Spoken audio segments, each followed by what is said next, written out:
Hello नमस्कार दोस्तों, कैसे हैं आप लोग। आशा है कि आप लोग अच्छे और स्वस्थ भी होंगे। दोस्तों आज हम बात करेंगे खेसारी लाल के नए सॉन्ग के विषय में और निरहुआ जी के नए सॉन्ग के विषय में। तो क्या है पूरी सच्चाई जानने के लिए हमारे वीडियो के अंत तक बने रहे और हमारे चैनल को सब्सक्राइब करके लाइक कर लीजिए। तो चलिए दोस्तों खेसारी लाल यादव जी का नया साल का एक गाना आया है और दोस्तों इसमें निरहुआ जी का भी एक जारा का गाना आ गया है।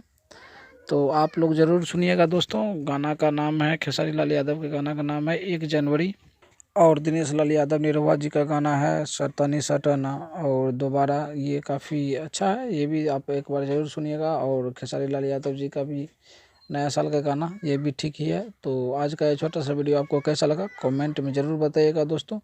और आप हमारे वीडियो को देखें, इसके लिए मैं आपको दिल से धन्यवाद देना चाहता हूँ दोस्तों। तो आपको मैं इसी तरह मैं वीडियो देता रहूँगा और यदि आप मेरे चैनल को नहीं सब्सक्राइब किए तो सब्सक्राइब कर लीजिएगा। जय हिंद दोस्तों, नमस्कार।